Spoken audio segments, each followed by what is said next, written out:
관리해야 되는 질병으로 아시더라고요. 그래서 당뇨는 어쩔 수 없고 나는 당뇨를 평생 관리해야 된다라는 이야기를 하시는데, 이 관리라는 말은 그냥 내가 당뇨를 안고 살아가야 된다는 의미로 우리가 소극적으로 받아들일 수 있거든요.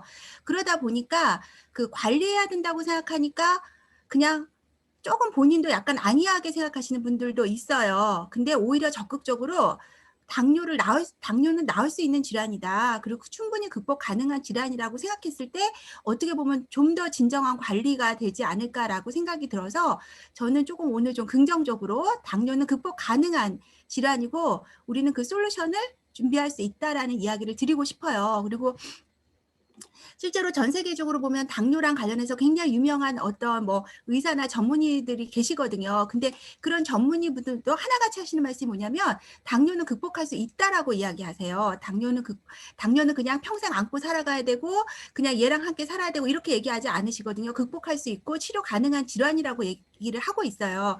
근데 문제는 뭐냐면, 이 당뇨가 어떤 세균 때문에 온 게 아니다 보니까 우리 생활 습관의 문제에서 왔고 우리 먹거리에서 왔다 보니까 그 생활 습관이나 내 주변의 환경을 바꾸는 부분이 굉장히 어려운 것 같아요.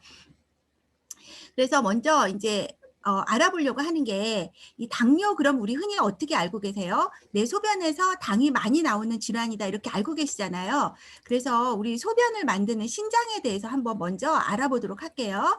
신장은 그 우리 몸에서 배수 처리장이라고 하죠. 우리 몸의 배수 처리장이라고 하는데, 주요 기능이 뭐냐면 내 혈액을 이렇게 끌어와서 신장으로 다 끌어와서 노폐물을 완전히 처리해서 깨끗한 혈액을 다시 우리 그 정맥을 타서 심장으로 다시 보내는 역할을 하는 게 바로 콩팥, 신장이에요. 그러니까 우리 피를 깨끗하게 필터링해서 여과시켜서 깨끗하게 처리를 해주는 그 중요한 장기라고 볼 수 있는데요. 이 신장이 하는 그 주요 기능들을 먼저 살펴보면은, 먼저 우리 모든 세포들이 대사 과정에서 만들어지는 노폐물들이 있어요. 대표적인 노폐물들이 요산, 요소, 크레아틴, 황산염 등등의 이런 노폐물들은 체내에 남아있으면 우리 몸을 극산성화시켜서 우리 모든 세포의 기능을 다 떨어뜨리는 굉장히 위험한 물질들이거든요. 그래서 이런 물질들을 우리 콩팥으로 우리 혈액이 콩팥으로 보내면 콩팥에서 이 노폐물들을 소변으로 내보내요. 그래서 이 노폐물들을 처리해서 우리 체액을 일정하게 깨끗한 상태로 유지하게 하는 게 신장의 굉장히 중요한 기능이고요. 또 이 신장은 노폐물 처리만 해주는 게 아니고요. 우리 체액을 알칼리성으로 유지를 시켜줘요. 그래서 우리 전해질이라고 그러죠. 우리 알칼리성 전해질 대표적인 게 염화나트륨 또는 뭐 칼륨, 뭐 인산 이런 등등의 전해질 물질들이 또 우리 혈액 속에 있는 산성 물질들이 적절하게 균형을 이루어서 우리 체액이 약알칼리 pH 7.45에서 7.5의 약알칼리를 유지해야 우리 몸은 효소와 호르몬들이 제대로 활동을 하기 시작하면서 내 몸의 신진대사가 적당하게 잘 이루어질 수 있거든요. 근데 그 체액의 균형을 유지시켜줘요. 그러니까 이건 다른 말로 얘기하면, 알칼리성 물질이 많으면 그 알칼리성 물질을 콩팥에서 배설시키고, 산성물질이 많으면 산성물질을 배설시키고, 이렇게 해서 적당하게 유지를 시켜주는 게 바로 이 콩팥의 기능이고, 이 콩팥의 기능이 극도로 떨어져서 이걸 유지하지 못하게 되면은 우리 요산증이라 그러죠. 그 산성물질들이 체내에 쌓여서 우리가 사람을 그러니까 아주 빨리 생명을 잃을 수 있게 하는 그런 아주 위험한 상태로 우리 몸을 몰아넣거든요. 이것도 신장이 하는 굉장히 중요한 기능이죠. 또 콩팥이 하는 중요한 기능에 이 레닌이라는 호르몬을 생성해서요, 혈압을 조절해요. 혈압을 조절해서 콩팥에 오는 피가 부족하다고 느낄 때는요, 모세혈관을 수축을 해가지고 모세혈관 수축해서 그 피를 혈액 쪽으로 오게 해서 여과를 시키거든요. 왜냐하면 그 기능이 제대로 되지 않으면 그 노폐물 처리가 제대로 안 되고 체액 유지가 안 되다 보니까 이 혈압 조절 기능이 있어요. 그래서 콩팥이 나빠도 어떤 일이 벌어질 수 있다? 말초혈관을 수축시키기 때문에 고혈압이 발생할 수 있다라는 거예요. 그 다음에 또 하나는 조혈 호르몬을 만들어요. 에리트로포이에틴이라는 조혈 호르몬을 분비해서 우리 골수에서 피를 만들 수 있는 그 조혈 호르몬을 만들기 때문에 콩팥이 나쁘면 빈혈에 걸릴 수도 있다. 그것도 콩팥의 중요한 기능이고요. 또 호르몬을 합성하죠. 그래서 우리 그 부신 호르몬 등을 합성해서 우리 몸의 전체적인 염증이라든가 이런 걸 다 억제하고요. 그 다음에 그 비타민 D, 활성화해서 비타민 D를 또 합성해서 우리 뼈에 그 뼈를 단단하게 만드는 또 주요 영양소를 또 합성하기도 하고요. 또 우리 중요한 우리 세포를 보호하고 지방을 보호하는 비타민 E를 잘 활성화시켜서 비타민 E가 제대로 쓰일 수 있게 하는 게 또한 그 신장의 기능이라고 할 수 있어요. 그래서 이렇게 중요한 신장이 있는데 이 신장에서 소변이 많이 빠진대요. 당이 많이 빠진대요. 당이라는 건 뭐냐면 우리 몸에서 빠져야 되는 걸까요? 안 빠져야 되는 걸까요? 당은 노폐물이 아니에요. 당은 우리가 일부러 먹기 위해서 정말 애를 쓰는 우리 몸의 중요한 에너지원이거든요. 근데 이렇게 중요한 에너지원이 그 노폐물처럼 몸 밖으로 빠진다는 거죠. 그건 뭐냐면 우리 혈액에도 일정한 당이 존재해야 되는데 그 당 넘어서 당이 너무 많기 때문에 우리 체액을 일정하게 유지해야 된다라는 그 신장의 주요 기능에 따라서 당이 몸 밖으로 빠지는 거죠. 그래서 다시 정리하면은 당뇨병이라는 거는 혈액 중에 포도당이, 다시 얘기하면 혈액 중에 포도당을 다른 말로 우리가 혈당이라고 이야기하죠. 이 혈당이 너무 높아서 그래서 일정량을 유지할 수가 없기 때문에 그 항상성 기능에 의해서 소변으로 이 포도당이 빠져나오는 데서 기인한 이름, 그래서 당이 소변에서 많이 나오는 병이다 해서 당뇨병이라고 해요. 그러면 제가 좀 전에도 말씀드렸지만 이 혈당은 우리 몸의 중요한 에너지원이거든요. 이렇게 중요한 에너지원이 왜 우리 소변으로 빠져나갈까요? 왜 그럴까요? 그게 바로 이제 중요한 포인트인데요. 이렇게 예상할 수가 있겠어요. 첫 번째는 에너지원으로 쓰이고도 너무 남아서, 그러니까 우리가 사용해야 될 에너지보다 당을 너무 많이 먹어서 그 당이 에너지로 쓰이지 못해서 그냥 소변으로 빠지는 거죠. 그걸 저희가 요당이라고 얘기하죠. 그래서 저희가 살다가 보면 일시적으로 그럴 수 있어요. 일시적으로 갑자기 뭐 케이크를 많이 먹었다든가 쿠키 같은 걸 너무 많이 먹었다든가 아이스크림을 많이 먹었다든가 그래서 순간적으로 당 수치가 올라가서 몸 밖으로 빠질 수 있거든요. 그래서 요당이 많다고 무조건 당뇨병은 아니에요. 그럴 수가 있거든요. 그거는 우리 신장이 하는 중요한 기능 중에 하나이기 때문에 요당 수치가 높다고 무조건 당뇨는 아니에요. 근데 중요한 건 뭐냐면 그 요당 수치가 계속 높은 거예요. 내가 그렇게 탄수화물을 많이 섭취하지 않았음에도 불구하고 계속 높은 거죠. 그래서 그걸 저희는 좀 더 깊이 들어가면 요당 수치가 높다라는 거에서 끝나지 않고 이제는 병으로 진행됐다. 그래서 당뇨병이라고 하는데요. 그러면 저희가 당대사에 대해서 좀 알아봐야 돼요. 당의 근원은 뭐냐면 탄수화물이거든요. 저희가 먹는 탄수화물이 장에서 소화효소에 의해서 분해가 돼서 포도당이 돼요. 그 포도당이라는 단당 형태가 됐을 때 우리 몸에 흡수가 되거든요. 그래서 당대사를 살펴보면 장에서 흡수된 이 당은요. 간으로 이동해요. 그리고 간으로 이동해서 이 포도당이 혈액으로 다 나가는 게 아니고요. 간에서 일부 거의 한 40에서 60%를 간에서 저장을 해버려요. 저장을 하고 나머지 한 40에서 60% 나머지를 필요에 따라서 혈액으로 보내서 우리 세포들이 에너지원으로 사용할 수 있게끔 공급을 하거든요. 그러니까 당대사는 일단 첫 번째 장에서 흡수된다. 당은. 그 다음에 그 당은 어디로 간다? 간으로 이동한다. 그래서 간에서 일단 저장을 한다. 저장하고 나머지는 세포에 전달한다. 이게 이제 당대사의 기본 루트라고 보시면 되는데 이 당대사를 지휘하는 중요한 호르몬이 있어요. 그 호르몬이 바로 오늘 이제 굉장히 제가 강조해서 말씀드릴 인슐린이라는 호르몬이거든요. 근데 이 인슐린이라는 호르몬은 어디서 나오냐면 바로 췌장이라는 장기에서 나와요. 췌장은 잘 보이지 않아요. 잘 보이지 않는데 어디에 있냐면 위장 바로 밑에 있거든요. 그래서 겉으로 보면 안 보이고 위장을 들쳐야 그 밑에 보이는 게 췌장이라고 볼 수 있어요. 이 췌장은 저희가 잘 알다시피 아주 췌장은 한자로는 뭐 이자라고도 하는데요. 이 췌장은 중요 기능이 있어요. 두 가지 중요 기능이 있는데 첫 번째는 소화효소를 분비하는 기능이 있죠. 그래서 저희가 먹은 탄수화물, 지방, 단백질을 분해하는 효소가 어디서 나온다?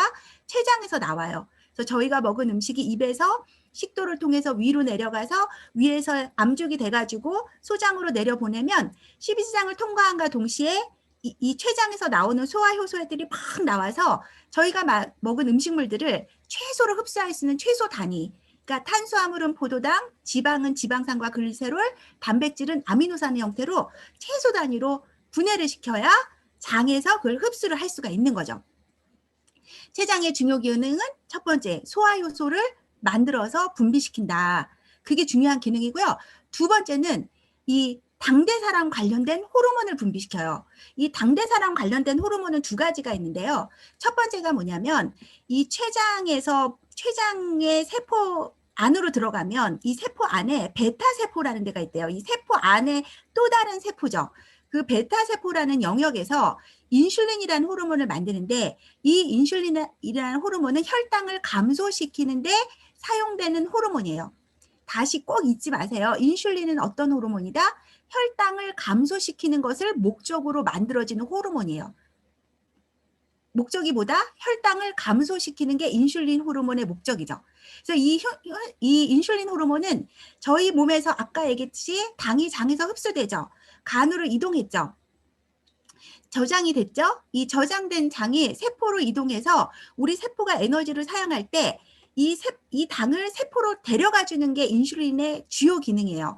세포로 데려가 주면 이 세포에는 인슐린을 수용하는 수용체들이 있거든요. 모든 세포마다 우리 몸에는 그 수용체가 인슐린을 인지해서 문을 열어줘야 인슐린이 데리고 온 포도당이 세포 안으로 들어가서 우리 몸의 에너지원으로 쓰이는 거죠. 이 포도당은 우리 몸에서 에너지원으로 거의 현금과 같아서요. 저희 현금이 제일 좋죠.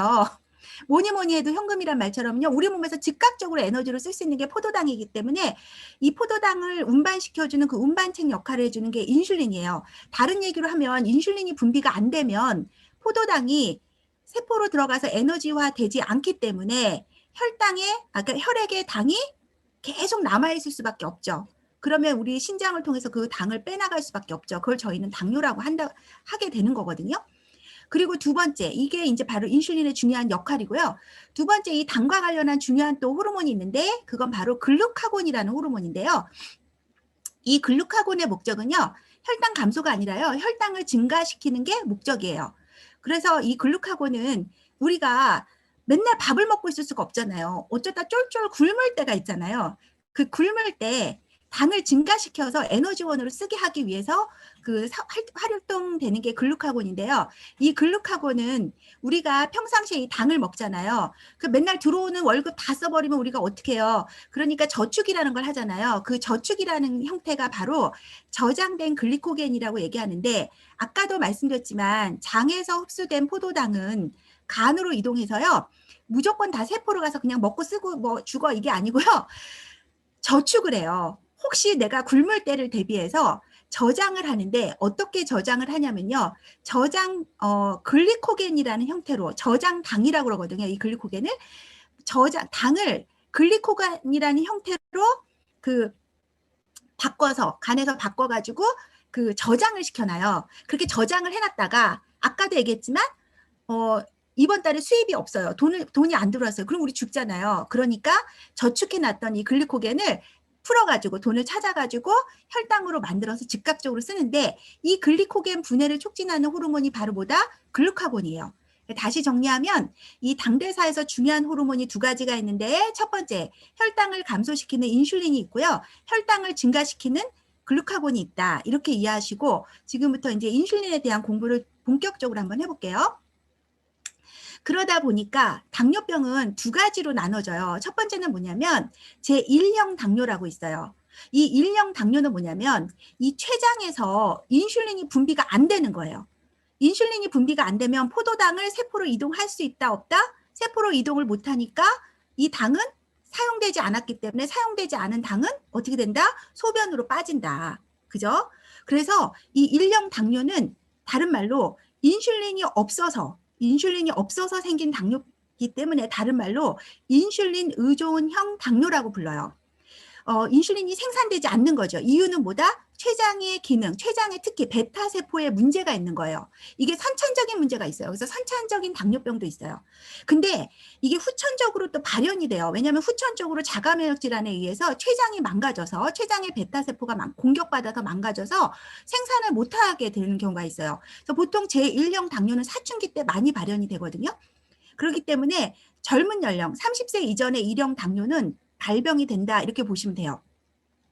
그래서 밥을 많이 먹지도 않고 굉장히 마른 체형인데도 당뇨이신 분들이 있는데 1형 당뇨에 많이 해당이 되죠. 그리고 증상이 갑자기 나타나고요. 그리고 이런 분들은 어쩔 수가 없어요. 외부에서 인슐린 호르몬을 맞아서 외부에서 나오는 외부에서 맞는 인슐린 호르몬으로 내 포도당을 사용할 수밖에 없는 굉장히 힘든 질환이죠. 그리고 원인은 뭐냐? 원인은 자가 면역 기전, 바이러스 감염 등에 의한 췌장의 파괴라고 알려져 있거든요. 저희 나라 건강보험 심사평가원에서 나온 자료에 의하면 자가 면역 질환으로 이야기하고 있어요. 또는 저희가 과격한 그 활성산소의 스트레스, 활성산소의 지나친 공격을 받아서, 그러니까 어떨 때 활성산소의 공격을 많이 받죠? 저희가 과로를 하거나 스트레스를 많이 받을 때, 그럴 때 활성산소의 공격을 많이 받죠. 그 활성산소의 공격을 췌장이 집중적으로 받아서 췌장세포가 망가져서 오는 질환을 이 일형 당뇨라고 하죠. 그래서 면역이라든가 활성산소의 문제에 의해서 일형 당뇨병이 생기지만 이 당뇨병은 전체 당뇨 환자의 10% 정도라고 보시면 돼요. 그래서 저희가 대부분 흔하게 나 당뇨 걸렸대, 나 당 수치가 높대, 그래서 조심하래, 뭐 이러는 그런 당뇨병 있잖아요. 우리가 흔하게 내 주변에서 앓는 그 당뇨병은요, 90%는 인슐린 비의존형 당뇨예요. 인슐린은 나와요. 좀 소량이 나오거나 좀 소량이 그러니까 제대로 나오거나 또는 소량이 나오더라도 어쨌든 인슐린은 나와요. 인슐린은 나오는데 그 인슐린이 제대로 작동이 안 되는 거예요. 제대로 작동이 안 돼서 오는 병이 바로 2형 당뇨예요. 그래서 이 2형 당뇨를 인슐린 비의존형 당뇨병이다 이렇게 불러요. 이해되시죠? 그러니까 2형 당뇨, 우리가 흔하게 알고 있는 당뇨병은요, 90% 발병하는 당뇨병은 인슐린은 그러니까 췌장의 문제라기보다는 췌장에서 인슐린은 분비는 되는데 그 인슐린을 우리 세포에서 받아들이질 않는 거예요. 그래서 인슐린이 받아들여지지 않으니까 포도당도 같이 쓰이지 못해서 그 당이 소변으로 빠지는 거죠. 그거를 저희가 2형 당뇨라고 그러는데요. 보통 40세 이상 중년기 이후에 나타나고요. 일반적으로는 과체중이에요. 뭘 많이 먹었다는 얘기겠죠. 그죠? 그리고 증상이 처음에는 없어요. 서서히 나타나는데 2형 당뇨는 보통 발병 기간을 20년을 보거든요. 그러니까 여러분들 어쩜 지금 당뇨가 시작됐을 수도 있어요. 단지 전체 20년 중에서 2형 당뇨라고 딱 판정이 아직 안 나서 지금 뭐 10년 정도 또는 뭐 15년 정도 또는 8년 정도 그 사이에 지금 와 있을 뿐인 거지, 어쩌면 40세가 넘은 우리들은 당뇨 지금 초입에 들어왔다 이렇게 볼 수가 있죠. 왜냐하면 그럴 수밖에 없는 게 지금 우리나라 인구가 5천만 명인데요. 저희 나라 당뇨 인구가 496만 명이에요. 다른 말로 얘기하면 10명 중에 1명이 당뇨 환자라는 얘기거든요. 그죠? 국민병이에요, 국민병. 그 10명 중에 1명은 어린아이도 있어요. 그죠? 어린아이까지 다 포함해서 갓 태어난 신생아까지 다 합쳐서 5천만 명 중에 496만 명, 거의 10분의 1이 당뇨란 얘기예요. 당뇨 환자란 얘기죠. 지금 거의 국민병 수준이란 말이에요. 그렇기 때문에 이 당뇨가 굉장히, 그러다 보니까 당뇨를 그냥 다들 그냥 액세서리처럼 나 당 수치 높대, 그걸 굉장히 액세서리처럼 생각하시고 그냥 관리하면 된대, 이렇게 그냥 쉽게 생각하시기 때문에 제가 좀 문제의식을 오늘 좀 드리려고 하는 거거든요. 증상이 없거나 서서히 나타나요. 그런데 이게 나중에 되면, 처음에는 인슐린 치료가 필요 없죠. 왜냐면 인슐린은 나오는데 사용하지 않기 때문에. 근데요, 나중에 되면요, 이게 1형 당뇨랑 겹쳐요. 이게 15년 차, 20년 차 넘어가면요, 췌장의 기능도 같이 안 좋아져요. 같이 안 좋아져서 이제는 인슐린 자체가 안 나와버릴 수가 있기 때문에 나중에 시간이 지나면 얘도 인슐린 치료가 필요할 수가 있어요. 평생 인슐린 주사를 매일 맞으면서 산다고 한번 생각해 보세요. 너무너무 고통스럽지 않겠어요? 그리고 유전적 경향이 강하고요. 제가 생각하는 유전적 경향은요, 그런 거예요. 같이 밥 먹잖아요. 온 가족이 같이 밥 먹잖아요.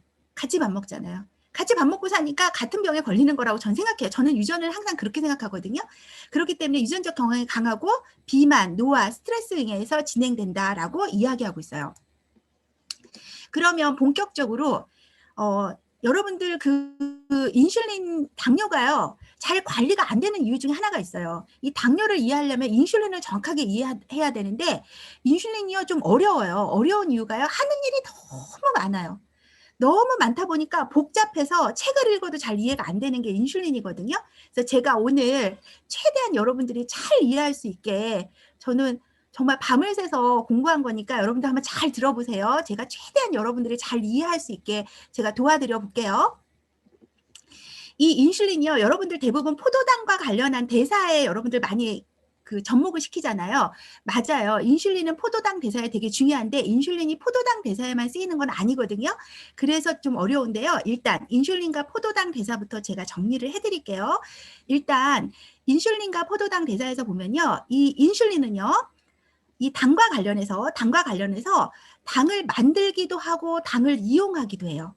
그럼 당을 만든다는 얘기는 뭐냐면 우리 몸에서 당이 만들어지는 거는 제가 처음에도 얘기했지만 장에서 우리가 먹은 탄수화물이 포도당으로 분해가 돼서 그 당이 간으로 들어오죠.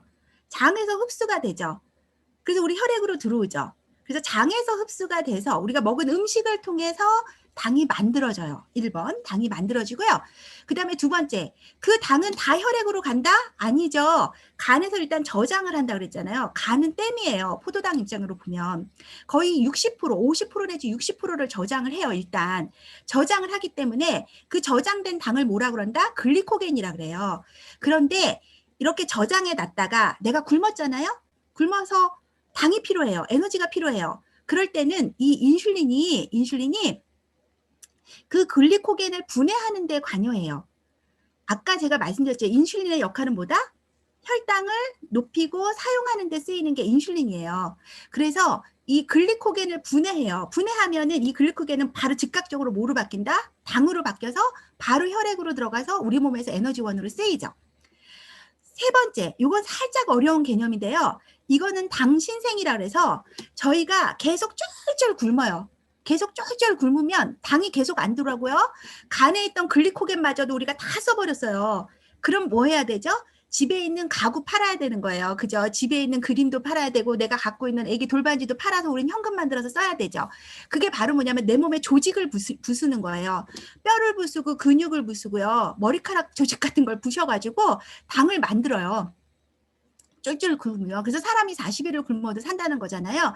조직을 굶어서 뭘 만든다? 조직을 분해해서 당을 신생을 한다 그러죠. 새롭게 당을 만들어요. 그러면 우리 조직은 주로 뭐로 만들어져 있죠? 아미노산으로 만들어 있죠.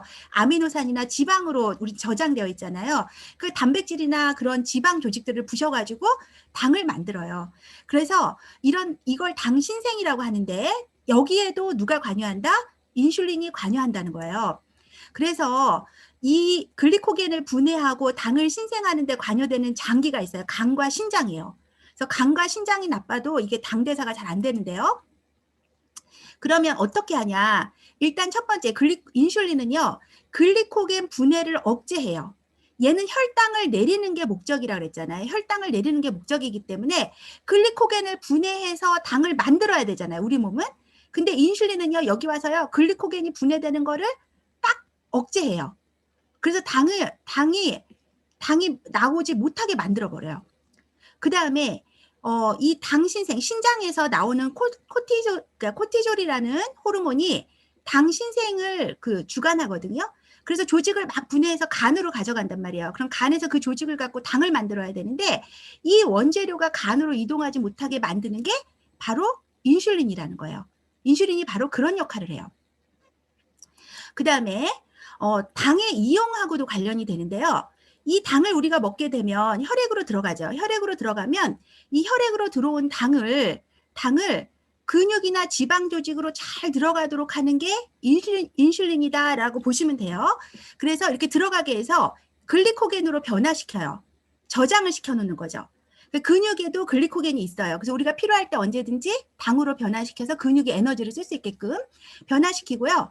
또 해당 작용, 당이 부셔져가지고 잘 에너지로 바뀔 수 있게끔 여기 사용하게끔 하는데도 이 인슐린이 작용한다고 봐요. 그러면은 다시 정리할게요. 내 몸에 인슐린이 많아진다는 뜻은 뭐죠? 내 몸에 인슐린이 많아진다는 거는 글리코겐 분해를 억제하고 원재료가 간으로 이동하지 못하게 억제를 해서 당의 생성은 줄어들게 만들어요.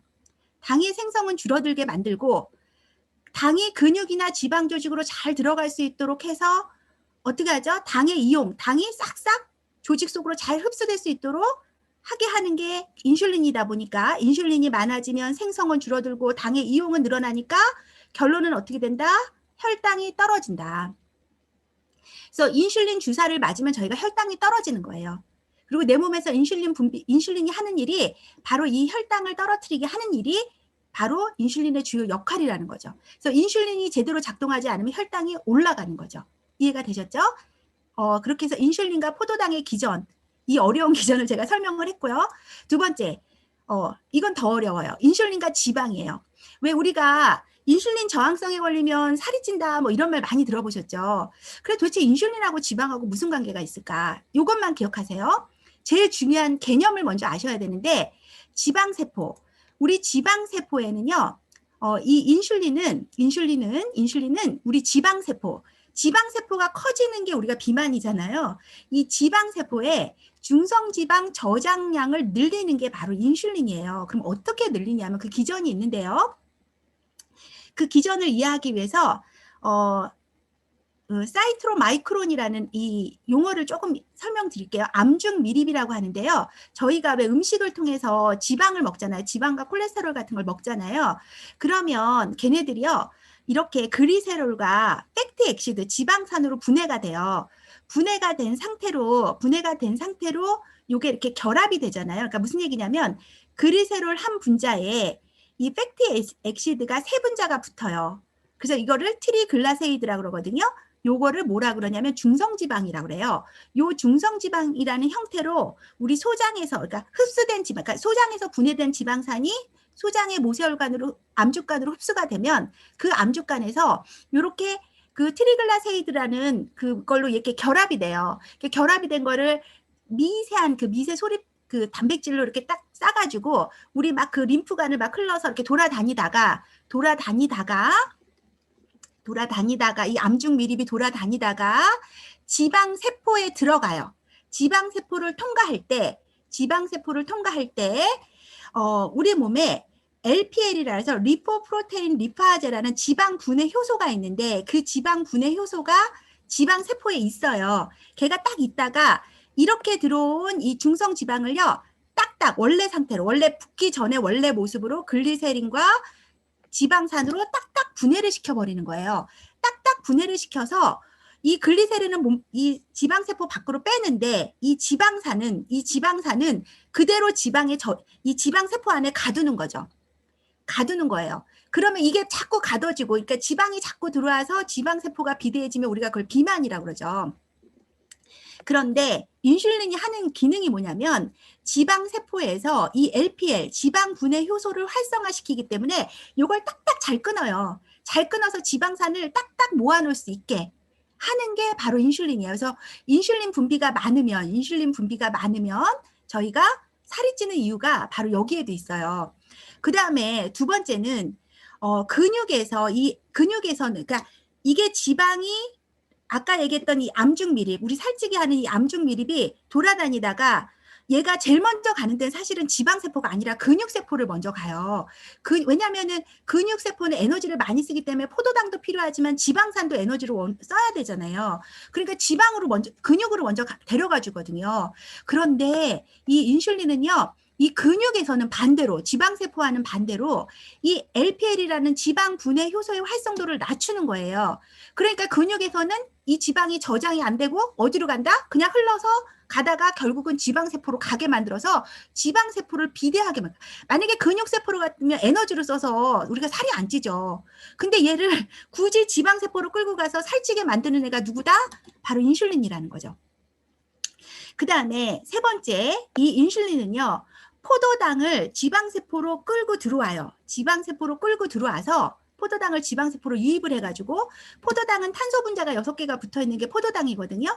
이 탄소 분자에다가 이 탄소 분자를 가지고 뭘 만드냐면 트리글리세롤이라는 걸 생산을 해요. 바로 아까 얘기해봤죠. 중성지방을 만드는 그 뼈대. 이 뼈대를 생산을 해요. 이 생산해갖고 내보내는 거예요. 그러면서 뭘 자꾸 붙이는 거죠? 지방산을 붙여가지고 중성지방을 만들어서 이거를 다시 지방세포로 끌고 들어오게 해서 그거를 지방에 쌓이게 하는 그 뼈대를 자꾸 생산하게끔 만드는 애도 인슐린이에요. 그 다음에 이렇게 해서 완성된 TG, 이 지방산이 잘 분해되지 않도록 이거를 또 잘 막아주는 애도 인슐린이에요. 그래서 결론은 뭐냐면 지방세포의 중성지방 저장량을 늘리는 애가 누구다? 인슐린이라는 거예요. 그리고 이제 참고적으로 말씀드리면 이따 나올 용어기 때문에 이렇게 트리글라세이드에서 이렇게 다시 이 LPL 효소에 의해서 이게 분자가 떨어져서 다시 이 지방산이 다시 떨어져 나가잖아요. 이 떨어져 나간 지방산을 저리는 팩시 엑시드, 유리 지방산이라고 그래요. 그래서 이 유리 지방산이 또 우리 혈액에 돌아다녀서 다른 조직에 쌓이게 되면 그때부터 엄청난 일이 또 벌어지거든요. 그건 제가 좀 이따 설명을 드릴게요. 일단 인슐린과 지방에서 보면 지방세포의 TG, 중성지방 저장량을 늘리는 거는 바로 인슐린이다. 이렇게 이해하시고요. 제가 굉장히 이해하기 어려웠던 게 바로 인슐린과 케톤이었어요. 왜냐하면 저희는 케톤 그러면 굉장히 느낌이 안 좋아요. 왜냐하면 당뇨병성 케톤 산증이란 말 많이 들어보셨을 거예요. 그래서 당뇨 환자들의 그 합병증 중에서 그 바로 죽게, 그러니까 잘못하면 이게 케톤산이 너무 증가하면은 당뇨 환자가 즉사할 수가 있거든요. 그래서 굉장히 당뇨 합병증으로 무서운 게 바로 케톤산증이어서 뭔가 케톤은 굉장히 안 좋은 거라는 이미지가 되게 있었는데 저희 왜 뭐 그 저탄고지 뭐 이런 거 열풍 불 때 그 지방을 많이 먹어서 케톤산을 많이 생산하면 뭐가 좋다 막 이런 얘기하면 케톤산은 안 좋은 거 아닌가 막 이런 게 많이 헷갈리지 않으셨어요? 전 많이 헷갈렸는데 제가 그거 오늘 정리해 드릴게요. 인슐린과 케톤에 대해서 좀 정리하면요. 인슐린이 부족하면 지방 조직에서 중성 지방이 분해되어 유리 지방산이 간으로 이동한다. 아까 제가 그랬죠. 인슐린이 하는 일은 지방 조직에 중성 지방을 쌓이게 하는 거잖아요. 그리고 반대로 인슐린이 부족하면요. 지방 조직에서 중성 지방이 분해가 돼요. 그 LPL 효소의 기능이 떨어지기 때문에. 그래서 유리 지방산이 어디로 이동한다? 간으로 이동해요. 아까 그랬죠. 그 중성 지방이 떨어져 나가서 그 팩시액티드 유리 지방산이 생긴다. 그 유리 지방산이 이동하는 거예요. 그래서 저희가 포도당을 안 먹거나 또는 저희가 굶으면 저희 중성 지방이 인슐린이 안 나오잖아. 인슐린 생성이 안 돼. 포도당이 증가해야 인슐린이 나오는데 인슐린이 안 나오니까 중성 지방이 분해가 돼서 이 유리지방산이 생성이 돼요. 그럼 이 유리지방산이 생성이 돼서 간으로 간단 말이에요. 간으로 가서 이 표를 제가 설명드리진 않을 거예요. 이 베타산화라는 과정을 통해서요. 간에서 여러 가지 물질을 만들어내는데 그게 바로 뭐 아세틸코에이 뭐 이런 물질들이에요. 근데 이 아세틸코에이 이런 물질들이 바로 뭐냐면 케톤 물질이라고 부르는 거예요. 아세틸코에 뭐 산이잖아요. 그러니까 케톤 물질들을 생성해. 그러니까 이렇게 생성되는 물질들을 그냥 케톤 물질. 그러니까 다시 정리할게요. 케톤 물질이라는 건 뭐냐면 중성 지방이 분해돼서 나온 유리 지방산이 간으로 이동해서 간에서 이걸 잘라요. 잘게 자르는데 그 잘라져서 만들어내는 물질이 케톤 물질이에요. 그럼 이 케톤 물질은 어디로 이동하냐면 골격근이나 심장이나 뇌로 이동해서 포도당 대신에 에너지원으로 사용돼요. 그러니까 얘네들이 에너지원으로 잘 사용되면 우리 몸에서 지방 조직에 있는 중성 지방들이 자꾸 쓰이겠죠. 자꾸 쓰이면 우리한테 정말 너무 좋은 희소식이 오죠. 결과는 뭐가 될까요? 저희가 체지방이 빠지는 거죠. 다이어트가 되는 거죠. 그죠? 저희가 너무 꿈꾸는 거죠. 그게 바로 고탄고지 식사법의 중요한 원리란 말이에요. 그런데 당뇨 환자들은요. 이게 좀 힘들어요. 이게 왜 그러냐면 당뇨병성 케톤산증이 왜 생기냐면 케톤은 이 자체로 산이거든요. 산인데 잘 보세요.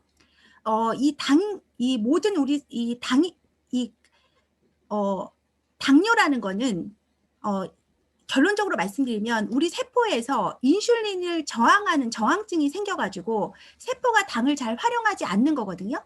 그래서 있는 당도 지금 쓰지 못하고 있어요. 있는 당도 쓰지 못하고 있는 상태에서 이런 케톤 물질들이 많이 생성이 되잖아요. 많이 생성이 되면 당도 산인 거 아시죠? 당도 산이에요. 케톤도 산이라 그랬잖아요. 혈액이 급속하게 상성화가 되는 거예요. 그래서 이 급속하게 산성화돼서 당뇨 환자들이 정말 심각한 지경으로 빠져갖고 생명을 잃게 될 수가 있는 거예요. 그래서 당뇨 환자들은요. 함부로 또 굶어도 안 되는 거예요. 문제는. 단식한다고 막 함부로 쫄쫄 굶다가 또 잘못하면 큰일 날 수도 있는 게 이 당뇨 환자들이 이게 다이어트 하기가 너무너무 힘든 그 영역에 있다라는 거죠. 그래서 이런 것들을 기본적으로 이해하시고 저탄고지를 일단 이해하세요. 그런데 이 인슐린이 하는 기능이 있어요. 인슐린은 어떤 기능 하냐면요. 인슐린은 케톤이 생성되는 것을 방해해요. 다시 얘기하면은 인슐린이 부족하면 지방 조직에서 중성지방이 분해돼서 유리지방산이 간으로 이동한다 그랬죠. 그럼 간에서는 이 유리지방산을 쪼개서 케톤 물질로 생성해서 골격근, 심장, 뇌 등의 에너지원으로 사용할 수 있게 해야 되잖아요. 그런데 이렇게 들어온 유리 지방산이 케톤으로 변환되는 걸 방해하는 물질이 또 인슐린이라는 거예요. 그러면 우리 간은 어떤 일이 벌어질까요? 에너지원으로 쓰이지 않은 이 유리 지방산은 뭐가 되죠? 간에 그냥 쌓이겠죠. 그래서 지방간이 되는 거예요. 그래서 인슐린 저항증이 와서 체내에 인슐린이 너무 많이 남아돌면은 지방간이 생기는 거죠. 이해가 되셨죠? 그래서 인슐린은 지방간을 일으키는 물질도 된다. 이렇게 이해하시면 돼요. 그래서 이제 본격적으로 이제 개념을 정리했으니까 이제 제가 설명을 드릴게요. 그러면 인슐린 저항성이라는 건 뭐냐? 인슐린 저항성이라는 거는 한마디로 인슐린이 제 역할을 못하는 거예요. 이거를 제가 사전에서 찾아봤어요. 사전에서 찾아봤더니 인슐린 저항성은 주어진 인슐린 농도 하에서 인슐린에 대한 혈당의 반응이 정상보다 낮은 상태를 말한다라고 도저히 알아들을 수 없는 말로 써 있더라고요. 제가 이걸 풀어드릴게요. 인슐린의 역할, 아까 제가 하나하나씩 제가 설명드렸죠. 이걸 한꺼번에 제가 정리해 드릴게요. 첫 번째, 당이 근육세포로 유입하게 해서 글리코겐 형태로 저장을 시켜요. 그래서 혈액의 혈당을 낮추죠. 두 번째, 당을 지방세포로 유입해서 지방 합성을 촉진시켜요. 그래서 어떻게 되죠? 당을 가두죠. 지방 안에. 당을 가둬요. 그리고 지방이 분해되는 걸 억제해서 지방이 분해되면 혈당이 되잖아요. 글리코겐이 분해되면 혈당이 되기 때문에 이걸 억제시킨단 말이에요. 억제시켜서 어떻게 하죠? 당을 가두는 거예요. 그래서 혈당을 낮추는 역할을 하는 게 인슐린의 역할이에요. 그런데 간이 있어요. 여기서 근육에서도 글리코겐으로 당을 가두고 지방에서는 중성지방 형태로 간을 가두고 중성지방이 또 분해되지 않게 하는 역할을 해서 당을 가두는 것까지는 오케이, 이해가 됐어요. 이제 진짜 중요한 문제가 남았어요. 바로 간이에요. 간은 아까 얘기했듯이 간은요, 당을 만들어내요. 두 가지로 만들어내는데 첫 번째는요, 글리코겐. 그러니까 무슨 얘기냐면 아까 얘기했죠. 우리 몸에 흡수한 당을 한 5, 60%를 간이 일단 글리코겐으로 저장을 한다 그랬잖아요. 저장을 해야 돼요. 저장을 해서 글리코겐으로 만들어 놨다가 내가 당이 부족하면 그 간이 제일 먼저, 그러니까 여기 얘기했던 근육이나 지방으로 일단 그러니까 글리코겐이나 중성지방 형태로 당이 들어가 버리면요. 저희가 굉장히 굶거나 아니면 운동을 많이 하지 않으면요. 이게 포도당으로 바뀌는 거 되게 어려워요. 쉽지가 않아요. 그런데 일상적으로 아침 먹었는데 점심 한 끼 굶었어. 저녁이 됐어. 그때까지 저희 아무 이상 없이 살잖아요. 그건 바로 뭐냐면 간에 저장해놨던 글리코겐이 즉각적으로 포도당으로 바뀌어서 저희가 사용하기 때문이거든요. 그래서 글리코겐으로 했던 거를 간은 당으로 다시 만드는 거를 간이 하는 일이고, 아까 얘기했듯이 저희가 극도의 스트레스를 받거나 그래서 에너지가 막 굉장히 많이 필요하거나 또는 굉장히 장기간 단식을 했을 때 우리 조직을 부셔가지고 당으로 만드는 것도 간이 하는 일이다, 이렇게 말씀드렸죠. 그렇게 간은 당을 만들어내요. 그런데 인슐린은 당 신생을 억제하고 이렇게 글리코겐이 분해되는 걸 억제하고 그다음에 그 당이 새롭게 만들어지는 것, 그 갖고 온 원료 물질이 흡수되는 거를 방해해서 억제한단 말이에요. 그러면 어떤 일이 벌어지냐면 이렇게 인슐린이, 그런데 그 일을 하는 인슐린이 제 역할을 못해. 세포들이 민감성이 떨어져서 그 일을 못해. 근육 내에서도 인슐린을 받아들이지 않고 지방세포에서도 인슐린을 받아들이지 않고 간세포에서도 인슐린 감수성이 떨어져서 인슐린을 받아들이지 않아. 그래서 인슐린이 제 역할을 못해. 그러면 어떤 일이 벌어지죠? 잘 보세요. 근육으로 가서 글리코겐 형태로 저장을 못하니까 당이 혈액에 그냥 남아있는 거죠. 지방세포로 유입돼서 지방 합성이 안 되니까 당이 혈액에 그냥 남아있는 거죠. 그리고 당 신생을 억제하고 글리코겐 분해 억제를 해야 되는데 이걸 억제를 못하니까 간에서 당을 많이 만들어내니까 혈액에는 당이 많아지는 거죠. 그러니까 결론은 인슐린이 제 역할을 못하면 우리 혈액은 어떻게 된다? 고혈당이 된다는 거예요. 인슐린이 제 역할을 못하면 고혈당이 된다. 그래서 이 인슐린이 제 역할을 못하는 병을 우리가 무슨 병이라고 그런다? 인슐린 저항성이라고 한다. 이해가 되셨죠? 인슐린이 제 역할을 못하는 걸 인슐린 저항성이라고 하고, 인슐린이 제 역할을 못하면 왜 고혈당이 돼서 저희가 왜 당뇨병이 되는지를 제가 지금 설명을 드린 거예요. 그러면 이제 인슐린 저항성의 요인들, 왜 그러면 우리 세포는 인슐린을 안 받아들일까? 왜 인슐린 세포가 우리 세포 안으로 그 세포의 수용체에 접합이 돼서 포도당을 받아들여서 에너지로 써야 되는데 왜 그걸 안 쓸까? 그 안 쓰는 원인을, 그 인슐린 저항성이 오는 원인을 설명드리는데 가장 큰 원인은 간과 근육과 내장 지방이에요. 근육과 관련해서는 이렇게 그냥 여러 가지 기전이 있는데 가장 중요한 기전 하나만 기억하세요. 근육이 부족하면 에너지를 많이 저장도 못하고 쓰지도 못해요. 무슨 얘기냐면 당을 저장도 못하고 제대로 쓰지를 못하니까 당이 많아지죠. 당이 많아지면 어떤 일이 벌어지죠? 인슐린을 많이 생산해야 된단 말이에요. 인슐린을 많이 생산해야 돼, 췌장에서. 많이 생산해야 되기 때문에 췌장의 기능을 장기적으로 떨어뜨리는데 근육하고 굉장히 밀접해요. 굉장히 밀접하다는 거죠. 그래서 근육, 에너지, 그러니까 고혈당을 만드는데, 그리고 계속 고혈당 상태다 보니까 췌장은 그렇게 만드는데, 그러니까 췌장은 계속 인슐린을 만들어야 되는 거예요. 계속 우리 혈당이 고혈당이니까 근육에 에너지를 안 갖다 쓰니까 혈당이 고혈당이에요. 그러니까 췌장은 계속 인슐린을 많이 분비해야 되는 거예요. 이제 그런 상태. 그렇게 인슐린을 많이 분비하다 보니까 인슐린이 자꾸 세포로 가죠. 그래서 세포도 이제 더 이상은 인슐린, 뭐 글리코겐 저장할 수도 없고 지방을 더 이상 저장하기도 힘들고 하다 보니까 세포에서도 이제 스탑. 나 이제 인슐린 안 받아들일래 하는 상태가 이제 인슐린 저항성으로 올 수가 있어요. 그것도 굉장히 중요한 원인이에요. 근데 제일 큰 원인은 뭐냐면 인슐린 저항성의 두목이 뭐냐? 두목은 내장 지방이에요. 내장 지방은 다시 얘기하면 뱃살, 우리가 똥배라고 하는 뱃살 있죠. 우리 복부지방. 이 복부지방이 내장지방인데 이 내장지방은 굉장히 활성화된 지방이어서 굉장히 유리지방. 아까 얘기했듯이 그 그러니까 그러니까 중성지방에서 이 유리지방산이 굉장히 잘 분해가 돼서 나오는 조직이 바로 내장지방이에요. 근데 이게 이 내장지방이 굉장히 많아지면 일단 이 내장지방에서 만들어지는 여러 가지 그 물질이나 호르몬들이 있어요. 그 대표적인 게 TNF-알파라 그래서 얘가 인슐린의 작용을 인슐린이 감수성 있게 제대로 작용하는 걸 방해하기 때문에 이것 때문에 당뇨가 오게 되는 큰 원인이 돼요. 그래서 내장지방이 많으면 TNF-알파라는 인슐린 호르몬 작용을 방해하는 물질이 나온다. 그래서 당뇨가 온다. 이거 기억하시고요. 또 하나. 이 내장지방에서는요, IL이라는 또 사이토카인이라고 하는데 이걸 염증 유발 물질이죠. 그러니까 우리 몸에서 염증을 유발하는 다양한 사이토카인 중에 IL 등등 몇 가지가 있는데 그런 물질들을 만들어내는 데가 내장지방이에요. 그래서 복부지방이 많을수록 우리 몸에 염증이 많아져요. 또 엔지오텐시노겐이라고 말초혈관을 수축시켜서 이게 고혈압을 일으키기도 하고요. PAL1이라는 물질을 만들어서 혈액 응고시켜서 동맥경화를 만들기도 해요. 하여튼 여러 가지 이 내장지방은 우리 그 성인병을 일으킨 아주 주범이거든요. 주범이었는데 당뇨랑 국한시키면은 직접적으로는 TNF-알파 물질이고요. 또 하나 간접적으로는 IL 염증 물질, 사이토카인 물질인데 이거보다 사실 더 직접적인 물질이 있어요. 더 직접적인 물질은 뭐냐면 이 유리지방산이에요. 이 유리지방산은요. 이렇게 나오죠. 나와서 간으로 가서 케톤 물질로 바뀌어갖고 에너지로 쓰이면 얼마나 좋아요. 얼마나 좋아요. 그건 간 기능 굉장히 좋은 사람 얘기고요. 그래서 저희가 이 당뇨는요. 간부터 치료해야 되는 거예요.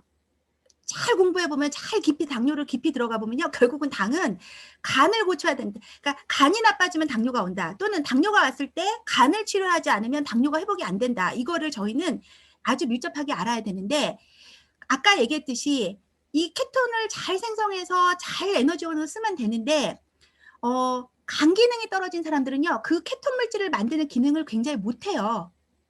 게다가 지방간이 생기신 분들은 더더욱 못하거든요. 그러면 이 유리지방산은 떠돌아다니면서 제일 먼저 어디로 많이 가냐면 골격근, 우리 몸에서 포도당을 제일 많이 쓴다고 하는 골격근으로 들어가 버려요. 골격근으로 들어가서 거기서 딱 자리를 잡고 있어요. 그러면 골격근에서 지방산이 들어와서 자리를 잡고 있으니 포도당이 들어왔을 때, 인슐린이 포도당을 데리고 들어왔을 때 야, 지금 지방산도 지금 많아갖고 죽겠는데 이거 에너지 써야 되는데 지방산 에너지원인 거 아시죠? 이거 지방산 에너지 써야 되는데 너무 지방산 많이 들어와 있으니까 포도당 너는 들어가. 인슐린 너 들어오지 마 하고 인슐린을 밀어내는 거예요. 그래서 그게 바로 근육, 특히 골격근에서 제일 먼저 이제 저희가 인슐린 저항증이 오는 기전 보면 골격근부터 시작한다고 하는데 그 골격근에서 인슐린을 밀어내는 작용이면서 인슐린 저항성이 오는 거죠. 그래서 골격근에서 쓰지 않은 인슐린은 어디로 가요? 포도당 혈액으로 가는 거죠. 그리고 어디로 가요? 지방세포로 가서 지방 조직을 더욱더 비대화시켜서 이런 물질들을 자꾸 만들어내는 거죠. 악순환의 반복이 오는 거죠. 그 다음부터. 그래서 이 내장지방에서 나오는 유리지방산이 굉장히 문제가 된다는 거예요. 나중에. 이게 인슐린 저항성의 가장 큰 원인. 우리 세포가 포도당을 에너지로 안 쓰고 유리지방산으로 에너지를 써야 되는 그 상황을 만들어 놓는 거. 그게 바로 내장지방 때문이다. 라고 아셔야 되는 거예요. 두 번째는 역시 간 기능 저하예요. 간은 포도당의 댐이라 그랬죠. 딱 했다가 부족하면 물을 주고 많으면 저장하고 이걸 해야 된단 말이에요. 그래서 밥 먹고 났을 때 식후혈당을 조절하는 건요. 간이요. 밥 먹고 났는데 식후혈당 조절이 안 돼. 그 사람은 다른 말로 얘기하면 뭐죠? 간에서 저장 능력이 떨어지니까 먹은 그대로 혈당으로 그냥 혈액으로 내보내고 있는 중이에요. 간에서 50% 60%를 딱 저장을 해놓으면 혈당에 그냥 40% 50%밖에 안 가니까 자연스럽게 식후혈당이 조절이 되는데 간이 그냥 10% 20%밖에 저장을 못해. 그럼 막 7, 80%가 혈당으로 가니까 혈당이 확 치솟는 거죠. 식후혈당이.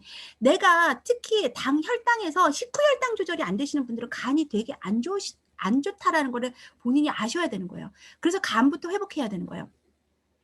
두 번째, 공복혈당도 마찬가지예요. 간이 기능이 딱 좋아서 50% 60% 글리코겐을 딱 갖고 있어야 굶어도 착착 그냥 포도당으로 언제든 현찰로 탁탁 바꿔가지고 내보내니까 굶어도 공복시 혈당이 조절이 되잖아요. 근데 간 기능이 저하되면은 글리코겐 저장량이 워낙 없으니까 조금만 굶어도 혈당이 없어지니까 즉각적으로 어디로 가죠? 저혈당으로 가는 거죠.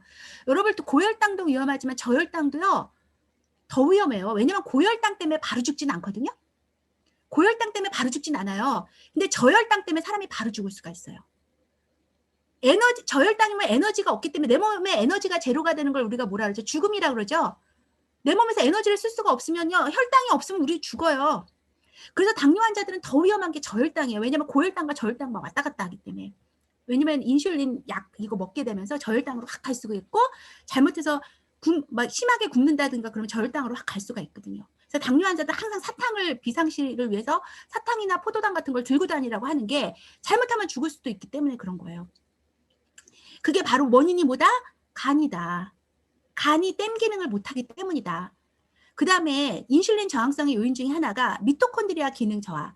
미토콘드리아는 뭐 하는 데죠? 에너지를 만드는 데죠. 근데 이 에너지를 만드는 미토콘드리아가 활성산소에 의해서 공격을 당해서 이 미토콘드리아가 없어지는 거예요.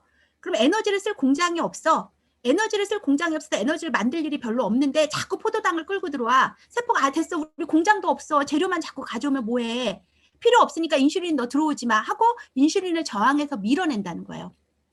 미토콘드리아가 망가짐. 그 나이가 들수록 혈당이 올라가는 게 미토콘드리아 기능이 떨어지기 때문이에요. 세 번째, 전신리 국소 염증이라고 그러거든요. 아까 얘기했듯이 내장 지방에서는 다양한 염증 유발 물질, 사이토카인이라는 물질들을 만들어내요. 이 염증 물질들이 세포에 염증을 일으켜. 세포가 염증이 일어나면 세포의 기능이 떨어지죠. 세포의 기능이 떨어지면요. 인슐린이 들어와도 받아들이지 못하는 거예요. 아니 식재료만 잔뜩 갖다 주면 뭐예요? 주부가 아파갖고 누워있는데 무슨 요리를 해먹겠어요. 그죠? 주부가 아픈 상태. 그게 바로 염증 상태란 말이에요. 그래서 우리 몸에 염증이 많으면 인슐린 저항성이 와요. 우리 세포가 에너지를 못 쓰기 때문에. 염증 관리를 하셔야 돼요. 그래서 당뇨 환자들이 대부분 염증들이 많아요. 그 다음에 스트레스 많이 받으면 교감신경이 활성화돼요. 교감신경이 활성화되면은 말초신경들이 망가지기 시작해요. 그 기전은 제가 오늘 설명 안 드릴게요. 많으니까. 어쨌든 말초신경이 망가져요. 망가지면 세포의 기능이 이 인슐린을 받아들이지 않아요. 말초신경이 망가진다는 얘기는 에너지를 쓰지 않는다는 얘기예요. 에너지 절약형으로 우리 몸이 들어가기 때문에. 그래서 스트레스를 심하게 받아도 인슐린 저항성이 와요. 이런 5가지의 기능에 의해서 인슐린 저항성이 오고요. 인슐린 저항성이 와서 당을 쓰지 않고 당이 고혈당이 돼가지고 빠지면 저희는 그걸 당뇨라고 한다는 거죠. 그러면 당뇨병의 진행은 어떻게 되냐? 거의 한 20년 걸린다 그랬죠. 15년에서 20년 걸리는데요. 1단계는 인슐린 저항성 초기 단계예요. 그래서 우리가 잘 못 느껴요. 근데 인슐린 저항성 초기 단계는 뭐냐면 골격근에서 시작한다 그랬죠.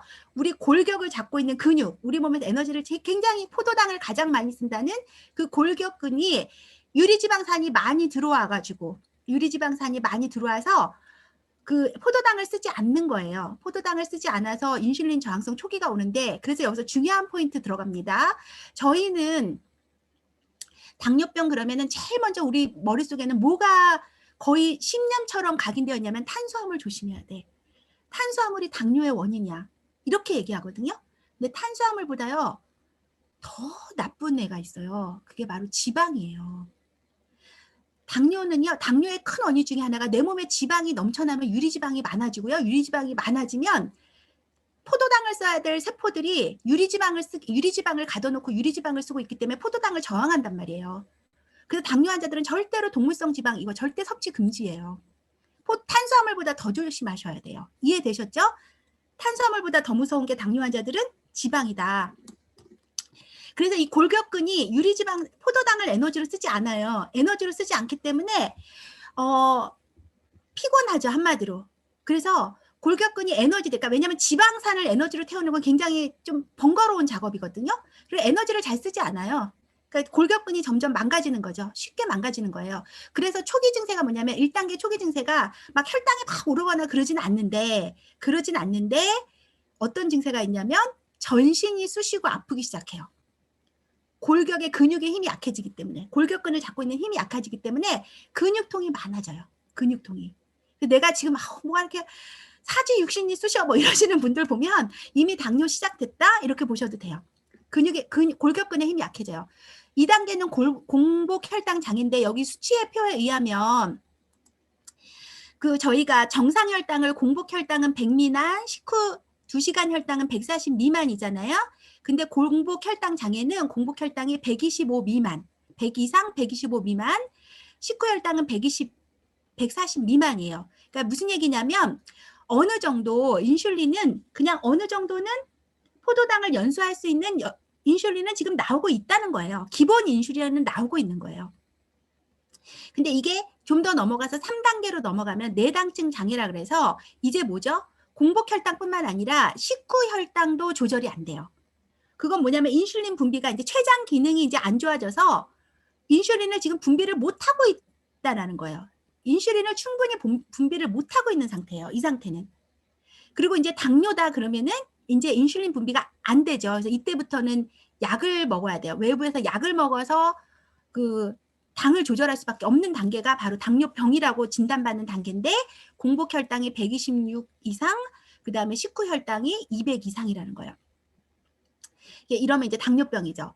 근데 여기서 보면 당화혈색소가 있어요. 이 혈당이 늘어나면서 당화혈색소도 늘고 있거든요. 근데 저희가 당뇨병을 관리하고 당뇨병의 치료의 목표가 있어요. 당뇨병의 치료의 목표는 뭐냐면 합병증의 예방이에요. 당 때문에 사람이 바로 죽진 않잖아요. 그런데 저희가 당뇨병에 걸려서 죽음에 이르게 되는 데는요. 가장 큰 원인이 되는 거는 이 당화혈색소 때문에 그런 거예요. 그래서 당뇨병 관리의 목적은 합병증 예방이다. 합병증을 예방하려면 저희는 뭘 관리해야 된다? 이 당화혈색소를 관리해야 된다. 그럼 이 당화혈색소가 뭔지 한번 알아볼게요.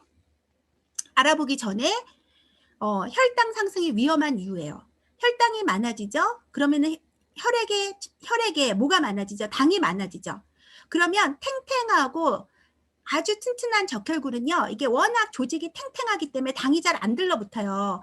근데 이제 나이가 들수록 또 기능이 떨어질수록 이 적혈구들이 힘이 없어지고 쪼글쪼글해지거든요. 쪼글쪼글한 기능 떨어진 장이 내 혈액에 많으면 이 쪼글쪼글한 당이 이렇게 딱딱 적혈구에 당이 딱딱 들러붙어요. 쪼글쪼글한 당이 들러붙는다고 하죠. 탱탱하면 장이 잘 안 들러붙어요. 쪼글쪼글하면 잘 들러붙어요.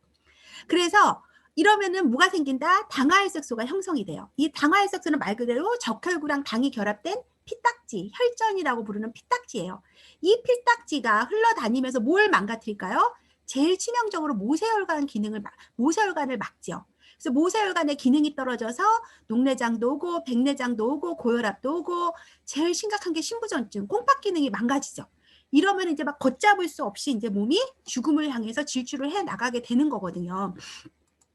그러면 당뇨와 죽음의 과정이라고 제가 조금 자극적인 제목을 붙였는데 왜냐 당뇨를 아까 제가 서두에 얘기했듯이 당장 죽을 거는 아닌데 당장 죽는 병도 아닌데 그냥 관리해 가면서 그냥 살아가는 병처럼 막 자꾸 생각한단 말이에요. 그러니까 당장 발등에 불이 안 떨어졌기 때문에 저희가 이 당뇨의 심각성을 잘 모르는데요. 당뇨와 죽음의 과정을 보면요. 제가 아까 얘기했죠. 당장 죽을 수 있는 2가지 케이스를 말씀드렸어요. 당뇨 때문에 당장 죽을 수 있는 거. 첫 번째가 당뇨병성 케톤산증. 케톤산이 급증해서 당도 처리가 안 되고 케톤산도 처리가 안 돼가지고 몸이 급격하게 혈액이 산성화돼가지고 죽는 병. 이건 직사예요. 또 하나가 급성 저혈당 와서 죽을 수 있어요. 바로. 굉장히 무서워요. 굉장히 무섭죠. 바로 죽을 수 있어요. 그러니까 당뇨 바로 안 죽는 병이라고 절대 생각하지 마세요. 바로 죽을 수 있어요. 심장마비처럼 바로 죽을 수가 있어요. 당뇨. 위험해요. 그런데 바로 죽진 않지만 죽음으로 가게 하는 그 터널이 있죠. 또 하나가 대혈관의 문제, 큰 혈관에 문제가 와요. 이게 모세혈관만 문제가 오는 게 아니라요. 아까 얘기했던 혈전이 혈액에 많으면은 혈관벽에 상처가 많아져요. 혈관벽에 상처가 많아. 혈전이 막 혈관벽을 치니까 상처가 잔 기스 막 상처 이런 게 많아지니까 뭐가 생기죠? 삐딱지가 생기죠. 이게 암죽간이라 해서 혈관에 뭐가 생기죠? 죽상동맥. 뭐가 쌓이죠. 자꾸 뭐가 쌓여서 혈관벽을 좁게 만들죠. 좁게 만들어서 이게 관상동맥이나 뇌졸중을 일으킨단 말이에요. 그런데 저희가 보통 이제 당뇨 합병증 그러면 모세혈관 질환을 많이 생각하잖아요. 그런데 실제로 당뇨 환자들이 재수명을 다하지 못하고 죽음으로 가는 과정의 70%, 80%가 대혈관 질환인 거 아세요? 대부분 뇌졸중이나 관상동맥 질환, 심근경색 이런 걸로 죽어요. 70%가. 모세혈관으로 가기 전에 여기서 먼저 죽어요. 70%, 80%가. 그죠? 그 다음에 우리가 알고 있는 대표적으로 당뇨 합병증은 미세혈관 질환이죠. 그래서 신경병증, 말초신경병에 문제가 와서 발끝까지 혈액순환이 안 돼서 발이 썩어가는 뭐 당뇨족이라 그래서 이런 거는 이제 나중에 다리를 잘라내고 막 이런 거 있잖아요. 그거 이제 저희가 합병증으로 알고 있는 무서운 질환이죠. 두 번째는 제일 힘든 거죠. 신장 모세혈관이 이제 다 망가지는 거예요. 이 혈전이 모세혈관을 다 파괴시키고 다 막고 파괴시켜서 신장이 제 기능을 제가 첫 차트에 신장 차트를 보여드리고 신장이 하는 일들을 제가 설명드린 이유가 바로 이거예요. 이 혈전들이 신장의 모세혈관을 만들어서 신장을 다 망가뜨려요. 이걸 심부전증이라고 그러잖아요. 이게 망가진단 말이에요. 그러면 제일 치명적으로 노폐물 처리를 못해서 내 몸의 세포들이 만들어낸 쓰레기들을 처리를 못하니까 그 처리를 못한 쓰레기들이 어떻게 되죠? 내 세포들에 싸우면서 세포의 기능을 다 망가뜨리죠. 다 망가뜨려서 세포들이 기능을 못해서 다 온몸이 썩어 들어가서 죽는 병이 바로 당뇨 합병증이에요. 온몸이 썩어 들어가요. 원인은 뭐다? 신장이 노폐물 처리를 못해서.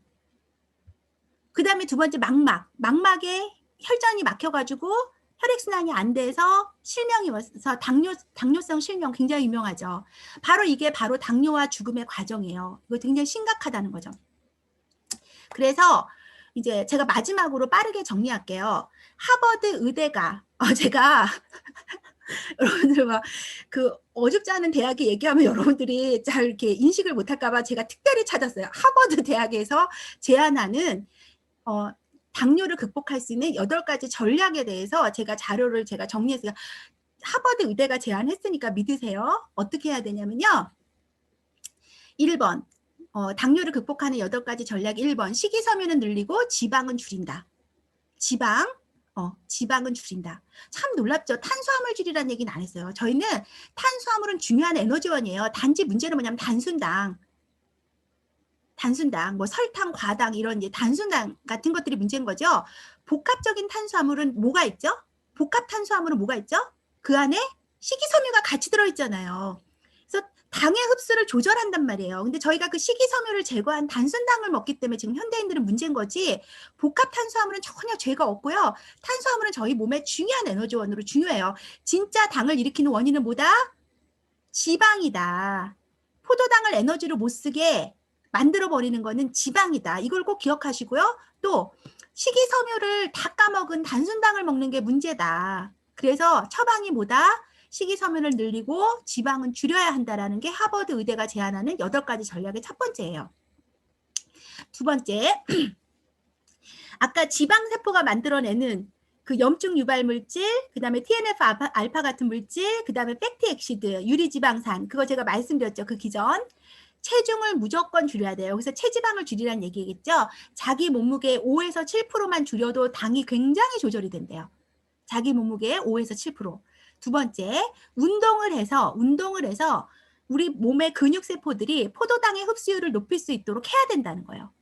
그 다음에 세 번째, 갈색 지방을 활성화한다. 이건 좀 약간 생소한 개념인데 이거 설명드릴게요. 세 번째, 염증이 생기면 세포들이 그 인슐린 감수성이 떨어진다고 그랬죠. 그래서 염증을 예방해야 된다. 세 번째, 충분한 수면을 취해야 된다. 일곱 번째, 스트레스 관리로 정신 건강을 잘 지켜야 된다. 여덟 번째, 세포가 그 미토콘드리아가 망가지면서 세포의 에너지를 안 쓰면서 인슐린 저항성이 온다 그랬죠. 세포가 오랫동안 미토콘드리아가 잘 많이 유지가 될 수 있도록 최대한 항산화 효소를 늘려야 된다. 그리고 이 항산화 효소랑 관련해서는 이따도 설명드리겠지만 더 중요한 건 췌장 때문에 그래요. 췌장 때문에. 제가 설명드릴게요. 일단 하나씩. 그러니까 별명이요. 식이섬유는요. 식이섬유 늘리라 그랬죠. 당뇨 잡는 식이섬유라고 표현하는데 당뇨 환자들은요. 당뇨를 잡아야 돼. 다 혈당을 잡아야 돼. 그럼 뭘부터 먹어야 돼? 식이섬유부터 먹어야 돼요. 무조건. 왜 그러냐? 첫 번째, 이건 하버드 의대가 지금 발표한 자료예요. 식이섬유는 인슐린 감수성을 직접 개선시킨다. 왜 개선시키냐? 제가 또 열심히 찾아봤잖아요. 이 식이섬유는 우리 몸에서 발효돼서 단세지방산이라는 걸 만들어요. 근데 이 단세지방산이 바로 우리 세포의 그 인슐린 감수성, 그러니까 인슐린 감수성을 직접적으로 늘리기도 하고요. 그 다음에 아까 얘기했듯이 그 중성지방이 저장돼 있던 것들이 유리지방산이 돼서 유리지방산이 근육세포에 쌓이게 되면서 근육세포들의 인슐린 저항성을 높인다 제가 말씀드렸잖아요. 그런데 이 단세지방산이라는 건 뭐냐면 이 중성지방에서 유리지방산이 빠져나가지 않게 하는 게 또 이 단세지방산의 역할이래요. 그래서 근육세포들이 포도당을 에너지원으로 쓸 수 있게 하는 게 이 단세지방산의 역할. 두 가지 기능. 인슐린 감수성, 세포 내 인슐린 감수성을 증가시키고 또 중성지방이 유리지방산으로 전환되지 않게 그걸 막아주는 역할을 하는 것도 단세지방산이다. 그래서 식이섬유만 잘 먹어도요. 1단계 당뇨, 1단계 상태, 그 인슐린 저항성 1단계 상태는 넘어가지 않는다는 얘기예요. 그리고 고식이섬유는 포도당을 천천히 방출하면서요. 세포들한테 자꾸 인식을 시킨대요. 이제 갑자기 들어가면 우리도 정신이 없잖아요. 근데 들어간다, 당 들어간다, 준비하면서 세포들하고 교신하면서 세포들의 인슐린 반응성을 높인다는 거예요. 세 번째, 식이섬유는 간의 포도당 생성을 억제하는 신호를 보낸다. 이건 뭐냐면요. 왜냐하면 당이 부족하다고 느끼면 자꾸 당을 글리코겐을 분해하려고 한다 그랬잖아요. 그런데 이 식이섬유가 포도당을 딱 끌어안고요. 간한테 얘기한대요. 내가 지금 잡고 있는데 곧 월급 들어가. 내일 들어가니까 걱정하지 말고 오늘 뭐 어디서 빚낼 생각하지 말고 적금 깨지 말고 있어봐. 내일 월급 들어가면서 당이 자기가 갖고 있는 글리코겐을 분해하는 거를 막아주는 역할, 그 신호를 보내는 역할이 식이섬유의 역할이래요. 그 다음에 무엇보다 고식이섬유는 포만감이 크잖아요. 그래서 우리 폭식할 수 있는, 당을 높일 수 있는 그 식사, 그러니까 당과 지방을 많이 먹을 수밖에 없게 하는 우리의 식생활 섭취량을 줄일 수 있게 하고요. 식이섬유는 장내 유익균의 먹이가 되는 거 아시죠? 장내 유익균의 먹이가 돼서 장내 세균총을 변화시키는데 유해균보다 유익균이요. 우리 몸에서 칼로리를 훨씬 많이 쓴대요. 그래서 칼로리를 연소를 해버리기 때문에 우리 몸에서 당을 많이 쓰지 않아도 되게끔 하는 그 베이스 역할을 하는 것도 그 식이섬유와 유산균의 역할이거든요. 그 다음에 고식이섬유는 적정 체중 유지에 도움이 된다. 포만감을 높이고 장내 세균총을 변화시킨다. 이런 얘기고요. 그 다음에 이제 전략이었죠. 체중을 감량한다. 문제의 근원은 내장 지방이다. 그래서 하버드 의대 발표에 의하면 체중 1kg 감량 시 지방세포의 크기와 체지방량이 줄고 이 두 가지가 줄면 인슐린 분비 기능이 개선돼서 당대사가 원활해진다. 이렇게 되었어요. 체중 1kg 감량 시마다 이렇게 당대사가 원활하게 좋아진다고 하니까 500g이 아니라 1kg 이상씩 줄어야 돼요.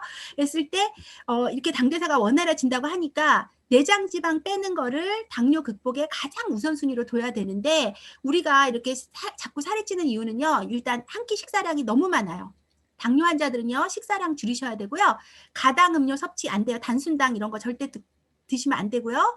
운동을 해서 에너지를 태워야 되는데 그거 못하기 때문에 그런 거요. 그 다음에 항생제 과다 사용했다는 장내 세균 변화에 따라서 그 비만균, 뚱보균을 만들기도 하고 유산균들이 칼로리를 훨씬 더 많이 소모한다고 그랬죠. 유산균이 부족해서 칼로리가 잉여되다 보니까 그걸 태워야 되는 세포들한테 무리를 줄 수밖에 없다. 그래서 살찌는 이유가 이렇다라는 거 하고요. 그래서 결론은 뭐다? 하루 운동량을 늘려서 칼로리를 더 소모하고 하루 칼로리 섭취량을 줄여서 에너지 균형을 변화시켜야 된다. 이거 굉장히 고전적이고요. 이제 너무 들어서 머리가 아플 정도인데 다이어트의 핵심이죠. 운동을 해서 칼로리 소모를 늘리고 음식 섭취를 줄여서 칼로리 섭취량을 줄이라는 거예요. 음식을 줄여 이렇게 덜 먹고 운동하라는 거예요. 결론은 덜 먹고 운동해야 된다는 거예요. 비법이 없어요. 비법이 피해 나갈 구석이 없어요. 우리 왜 먹으면서 살 빼는 법 이런 거 찾지 마세요. 없어요. 결론이 내렸어요. 결론 났어. 그냥 안 먹고 운동해야 돼요. 안 먹고 운동해야지 방법이 없다는 거예요. 이거랑 관련된 엄청난 자료가 있으니까요. 뭐 그 자료 볼 필요도 없어요. 그냥 안 먹고 운동해야 된다. 결론. 칼로리를 줄이고 운동을 해야 된다. 그걸로 얘기해야 되고요. 그러면 체중을 감량하는 습관 10가지 습관을 소개했는데 제가 중요한 것만 뽑아왔어요. 일단은요. 최소한 칼로리 제한 식이요법. 그러니까 칼로리를 줄이는 식이요법을요. 3개월에서 6개월 동안은 최소한 실행을 해야 된대요. 그다음에 그 식단에 칼로리는 줄이지만 식단에 복합당질, 복합탄수화물이죠. 그러니까 현미식이나 뭐 귀리 이런 걸 얘기하는 거겠죠. 복합당질, 불포화지방, 단백질, 식이섬유를 두루 섭취해야 된다. 그다음에 여기 중요한 말 나왔어요. 칼로리를 줄이면서도 이런 영양소를 골고루 다 먹어야 되니까 방법은 뭐다? 식사 대용품을 섭취해야 된다. 바디키가 딱 떠오르죠. 식사 대용품을 섭취해야 된다. 그 다음에 체중 유지 후에는요. 체중 유지 프로그램을 실시한다. 저희 바디키 프로그램 저 설명하는 거 아니에요. 이거 하버드 의뢰에서 얘기하는 거. 체중 유지 프로그램을 실시해야 돼요. 저희 바디키 프로그램을 실시해야 된다는 얘기예요. 그 다음에 저희 지금 팀 프로젝트 시작했죠. 이번 바디키에서 강력한 지원군을 준다. 혼자 하면 안 된다. 같이 해야 된다. 어머 어쩜 이렇게 바디키 설명인지 모르겠어요. 바디키 설명을 딱 하고 있더라고요. 체중 감량하는 습관으로요.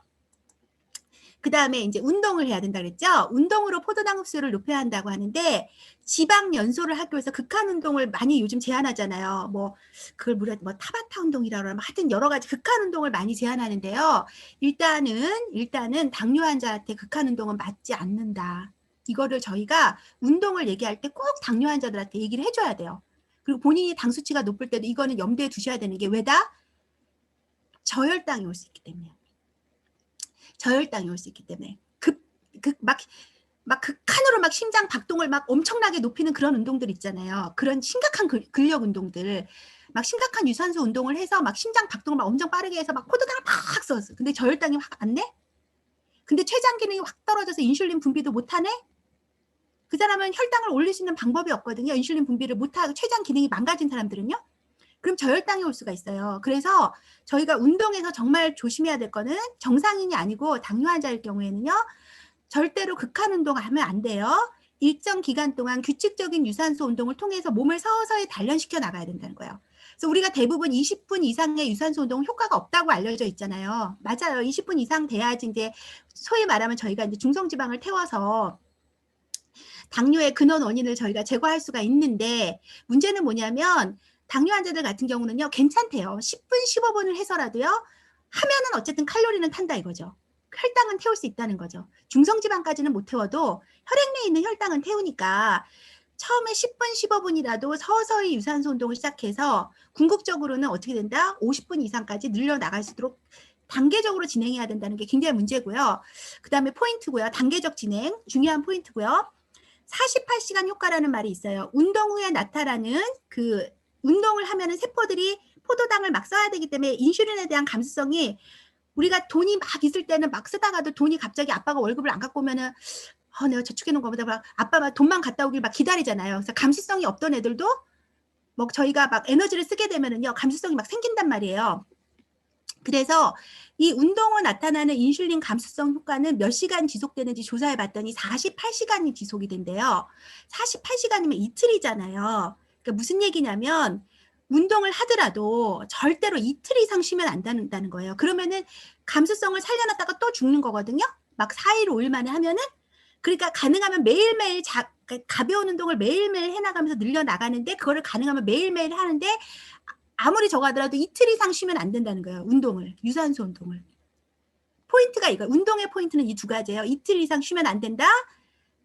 서서히 몸을 단련해 나가야 된다. 그 포인트를 꼭 기억하시고요. 그러면 궁극적으로 당뇨 환자들이 해야 될 유산소 운동의 원칙이 있어요. 아까 얘기했듯이 과격하게 하면 안 된다 그랬죠. 매일 일과를 소화하면서, 그러니까 일상적인 걷기라고 생각하시면 돼요. 막 맘 먹고 내가 오늘 50보 만보 걸어지가 아니라 좀 주차장 갈 거 걸어가고 그저 차 몰고 갈 거 걸어서 저기 주차장 뭐 지하철 타고 버스 타고 다니고 뭐 이런 일상의 활동을 통해서 매일 5,000보 이상을 가볍게 걷는 거, 그 다음에 앉아있지 말고 자주 일어나서 걷고, 주 6일 하루에 최소 25분 이상 속보나 적당한 강도라고 했죠. 유산소 운동을 하고, 그 다음에 궁극의 목표는 적정 강도의 유산소 운동량을 하루 50분 이상 늘려나가는 게 목표로 해서 이 운동을 진행하라는 게 유산소 운동의 원칙이에요. 그러면 이제 근력 운동은 어떻게 해야 되냐. 이 근력 운동에서 저희가 왜 많이 허벅지 근육 얘기 많이 하잖아요. 당뇨 환자가 허벅지 근육을 키워야 되는 이유에서 신문 기사에 나온 걸 제가 캡처를 했는데, 이 허벅지 근육은 우리 온몸 근육의 3분의 2, 포도당의 3분의 1을 여기서 갖다 쓴대요. 근육에서 쓰는 그 포도당 중에서 3분의 2는 허벅지 근육이 갖다 쓴다는 거예요. 근데 그 허벅지 근육이 없어 봐요. 그러면 근육에서 포도당이 많이 남아돌잖아요. 포도당이 많이 남아돌아서 그게 당으로 자꾸 빠지게 되면, 그리고 그 포도당이 많이 남아돌아서 인슐린을 많이 분비하게 돼서 인슐린 저항성이 오게 되면 아까 얘기했던 그 당뇨병이 진행이 되는 건데, 그러니까 포도당을 태워내려면 허벅지 근육을 저희가 만들어야 된다는 거예요. 그래서 보통 이거는 앞뒤 저건데 허벅지 근육이 없어서 당뇨가 온다는 얘기도 있고요. 그 다음에 허벅지 근육을 만들면 당이 치료된다는 이야기도 있어요. 그래서 어쨌든 저희가 운동 중에서 유산소 운동을 하면서 병행하면서 근력 운동을 해야 되는데, 포커스는 보다 막 이렇게 뭐 저기 뭐지? 바디빌더가 되라는 게 아니라 허벅지 그 근육을 키우라는 거예요. 근력 운동의 포인트는 허벅지 근육이에요. 그래서 스쿼트를 한다든가 뭐 계단 오르기 한다든가 뭐 이런 뭐 레그 프레스를 한다든가 이런 운동을 해서 허벅지 근육을 키워 나가는 게 근력 운동의 포인트다. 이렇게 이제 이해하시면 됩니다. 그 다음에 갈색 지방을 활성화한다. 이거는 뭐냐면 저희 지방에는 종류가 두 가지가 있어요. 백색 지방과 갈색 지방이 있는데, 좀 갈색 지방은 좀 생소한 용어죠. 백색 지방은요, 뭐 얘기할 것도 없어요. 우리가 알고 있는 지방. 이게 내가 막 빼고 싶어서 막 원수처럼 생각하는 그 지방이 백색 지방이에요. 근데 이 갈색 지방은 뭐냐면 어렸을 때 있다가 성장을 돕다가 이제 성장이 끝나면 없어지는 지방이라 그래서 어른들한테는 옛날에 없는 지방이라 그랬다가 최근 들어서 속속들이 어른들도 이 갈색 지방이 있다라는 게 밝혀지면서 갈색 지방을 활성화시키면 체지방이 태워진다 그래갖고 지금 굉장히 지금 주목받고 있는 다이어트 이 업계에서 굉장히 주목받고 있는 게 갈색 지방이거든요. 갈색 지방은요, 아까 얘기했듯이 지방은 뭐죠? 포도당을 끌어다가 지방으로 저장해 놓잖아요. 자꾸 그게 지방의 역할이잖아요. 그래서 중성지방 만들어 놓고 그 중성지방에서 유리지방산 만들어서 온몸에 인슐린 그 저항성을 만들어내고 있는 게 정말 이 안 좋은 백색 지방이잖아요. 근데 이 갈색 지방은요, 지방을 끌어다가 저장하는 게 아니고요, 에너지를 쓰는 지방이에요. 그러니 갈색 지방이 내 몸에 많으면 지방을 끌어다가 에너지로 쓰니까 체지방 감량이 일어나겠죠. 다이어트에 굉장히 좋겠죠. 이 갈색 지방이 정말 많으면 좋을 텐데, 이 갈색 지방을 활성화시키는 방법들에 대한 연구가 지금 굉장히 일어나고 있는데요. 첫 번째가 뭐냐면 저온의 피부를 노출시키는 거예요. 그러니까 섭씨 14도에서 15도면 약간 선선하죠. 선선한 피부였을 때, 그 선선한 온도 상태일 때 우리 몸에는 갈색 지방이 굉장히 활성화돼서 지방을 에너지로 많이 태운대요. 근데 이거는 뭐 모르겠어요. 저희가 이 온도를 저희가 계속 유지한다는 좀 어렵잖아요. 근데 갈색 지방을 활성화하는 음식을 섭취하는 것도 굉장히 좋은데, 이 갈색 지방을 활성화하는 음식에 들어있는 성분이 우르소산이에요. 그래서 이 우르소산이 많은 게 여주 들어보셨죠? 여주. 그래서 뭐 당뇨에 좋다 그래갖고 여주 엄청 드시잖아요. 당뇨분들. 여주가 좋겠어요. 왜냐면 우르소산이 굉장히 많대요. 그래서 이 갈색 지방을 활성화시키기 때문에 지방을 갖다가 에너지로 태우니까 내장 지방을 자꾸 수축시킬 수 있으니까 좋겠어요. 그죠? 우르소산이 많은 게 그럼 여주 있고, 또 뭐가 있냐면요, 사과 껍질에 우르소산이 굉장히 많아요. 그래서 사과 해가지고 사과 껍질만 깎아가지고 열심히 먹어도 좋을 것 같고요. 또 우르소산이 굉장히 많은 게 베리류들 있죠. 온갖 베리류 있죠. 뭐 블루베리, 빌베리, 뭐 온갖 베리류, 크랜베리, 베리류의 우르소산이 굉장히 많대요. 그래서 그런 음식들을 많이 섭취하시면 갈색 지방이 활성화된다고 하니까 과일을 드시더라도 그런 종류로 드시면 참 좋을 것 같아요. 그 다음에 역시 운동을 하면요. 이르신 호르몬이라는 호르몬이 나오는데 이 이르신 호르몬이 우리 몸에서 갈색 지방을 굉장히 활성화시키고요. 그러면 체지방이 태워진대요. 이 세 가지로 갈색 지방을 활성화시키면 되고요. 그 다음에 만성염증 해결해야 되겠죠. 그래서 만성염증은요. 이 C반응성 단백 검사라 그래서 우리 이진아 사장님 맨날 검사해보라는 거 있잖아요. 염증 반응 검사. 그거 해보라는 거예요. 해봐서 자기 염증 수치를 수시로 체크해서 염증 관리를 해라는 거고요. 금연하라는 거고요. 이 잇몸병이 의외로 모든 그 우리 몸의 염증의 근원이 될 수가 있대요. 그러니까 잇몸에 염증이 있으면 그게 신경을 타고 온몸을 도나 봐요. 그래서 잇몸병 특히 예방하라고 하네요. 그래서 우리 콜라겐이나 코큐텐 같은 영양소 많이 섭취해야 될 것 같고요. 연기, 스모그, 배기가스 차단하고 역시 항염증 음식 많이 섭취해라. 저는 이거 듣자마자 오메가3 갈릭이 이렇게 딱 떠오르는데 저는 자꾸 영양소 우리 뉴트리라이트로 생각하다 보니까 그럼 오메가3 갈릭이 많이 먹어야 되겠네 이렇게 생각했거든요. 그 다음에 이제 수면의 질을 높이는 9가지 방법. 매일 같은 시간에 일어나고 낮에 햇볕 쬐고 침실을 최대한 어둡게 하고 침실 온도를 약간 선선하게 유지하고 점심 식사 후에는 카페인을 일제 먹지 말아야 되고 취침 전에는 음주하지 말아야 되고 취침 2시간 전에는 따뜻한 물로 목욕을 하고 낮잠을 자지 않고 천연 수면 보조제를 복용한 정잠이 안 오면 천연 수면 보조제를 복용해야지 수면의 질이 올라간대요. 그래서 잘 자야 인슐린 저항성이 안 생긴다 그 얘기고요. 그 다음에 스트레스도 인슐린 저항성을 일으키는 원인이죠. 근데 내가 만성 스트레스인지를 어떻게 알 수 있냐면요. 원인 불명의 피로 한번 체크해 보세요. 그 다음에 불면증, 주의력 결핍 또는 건망증. 저는 요즘 요게 온 것 같아요. 약간 주의력 결핍증이 온 것 같아요. 집중이 안 돼요. 조급증, 신경질, 불안증, 뚜렷한 이유가 없는 분노, 지속적 또는 두통, 요통, 근육통, 위장장애, 슬픔 혹은 우울함, 초조함, 강박성, 섭식, 과음 이런 것들인데 여기서 3개 이상만 체크해도 자기가 만성 스트레스 상태라고 하네요. 여기 3개뿐이겠어요. 거의 다 체크가 되잖아요. 우리 다 스트레스 상태라는 거예요. 스트레스 상태에서는 그 세포의 인슐린 민감성이 떨어진다. 그렇게 아시고 우리 다 인슐린 저항성에 지금 어쩌면 돌입 다 했을 가능성이 많아요. 스트레스 관리법으로 자신만의 시간을 갖고 취미 활동을 하고 운동을 하고 사회적 지원을 구한다. 전문가의 조언을 구하라. 뭐 이런 말도 있어요. 근데 저희는 전문가의 조언 구할 것도 없어요. 그냥 스폰서랑 얘기하면 저희는 뭐 거의 전문가의 조언이니까 스폰서랑 좋은 시간 많이 보내시고요. 그 다음에 마지막으로 이제 체내 항산화 요소를 늘린다. 이렇게 얘기했는데 제가 아까 췌장 얘기했죠. 의사들이 왜 당뇨 환자들 관리할 때 당뇨약 처방하잖아요. 그런데도요, 이게 당뇨 혈당이 줄지가 않는, 이제 처음에는 이게 잘 잡히다가 점점 안 잡히는 거예요. 그래서 안 잡히는 그 7가지 원인들이 있거든요. 예를 들면은 뭐 식습관이 안 바뀐다든가, 뭐 운동을 안 한다든가, 또는 뭐 다른 약을 먹고 있는데 당을 올리는 약, 예를 들면 스테로이드 계통의 약을 먹고 있다든가, 또는 또 다른 동반 질환들이 있어갖고 당이 계속 올라간다든가, 뭐 등등등 여러 가지의 그 기전이 있어요. 근데 그 기전은 뭐 되게 어렵지만 굉장히 노력하면 저희가 다 고칠 수 있거든요.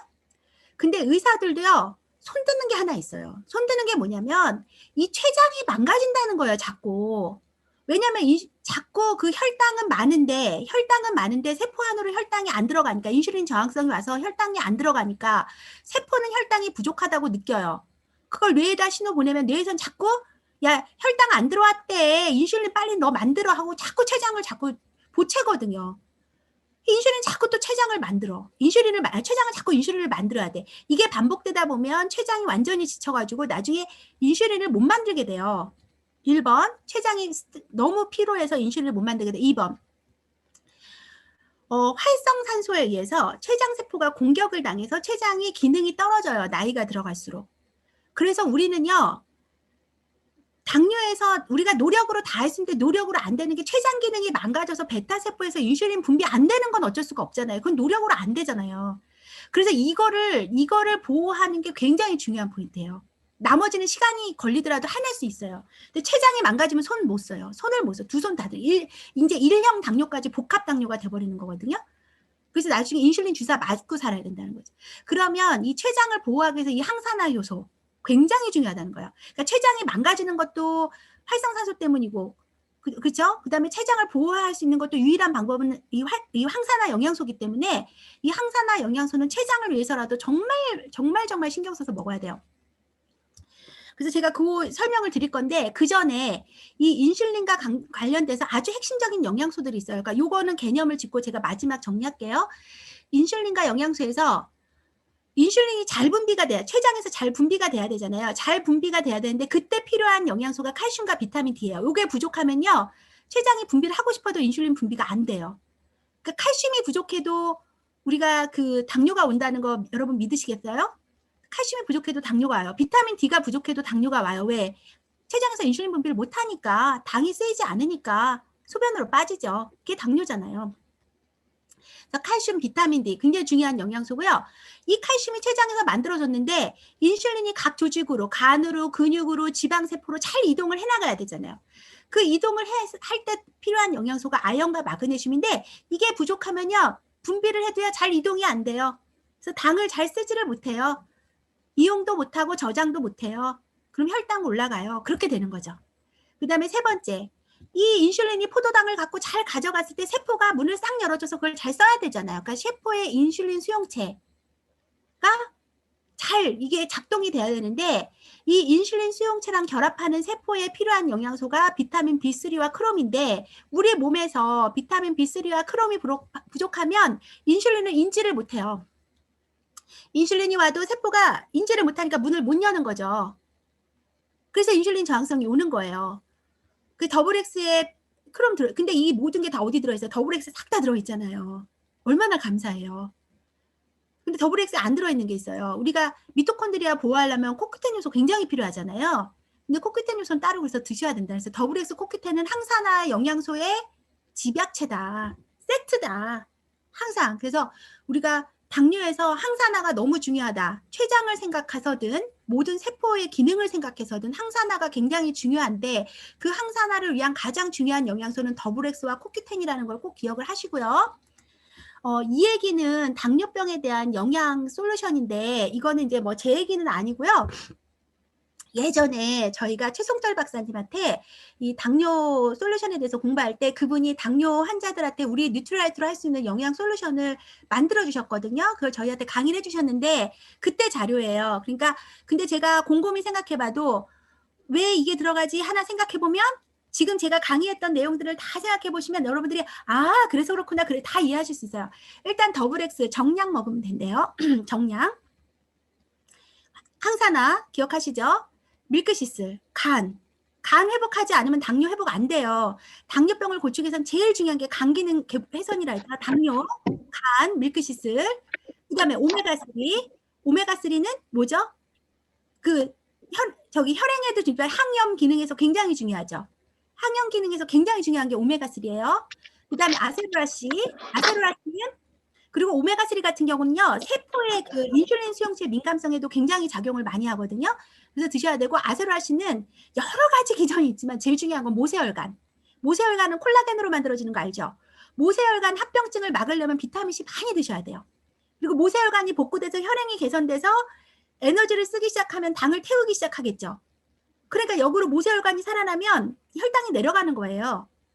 그래서 혈전 때문에 모세혈관이 막히기도 했지만 모세혈관이 뚫려서 모세혈관이 살아나서 세포들이 에너지를 만들기 시작하면 에너지를 쓰기 시작하면 혈당이 저절로 조절이 되거든요. 그래서 아세로라씨 많이 드셔야 돼요. 칼맥디. 체액의 산성화를 막으려면 체액이 산성화될 수 있다 그랬죠. 당뇨자가 굉장히 위험하다 그랬죠. 그래서 그거를 막으려면 칼맥디는 꼭 드셔야 되는데 아까 얘기했듯이 인슐린 분비를 위해서도 칼슘, 마그네슘 꼭 드셔야 되고요. 그 다음에 식이섬유 너무 중요하죠. 당뇨 잡는 식이섬유라 그랬잖아요. 당뇨 잡는 식이섬유. 식이섬유 드셔야 되고요. 그 다음에 우리 유산균, 장내 세균총 변화를 일으켜야 돼요. 현빈이 2100% 싹 바뀌었다. 새싹보리가 바꾼다. 새싹보리가 바꾼다. 새싹보리.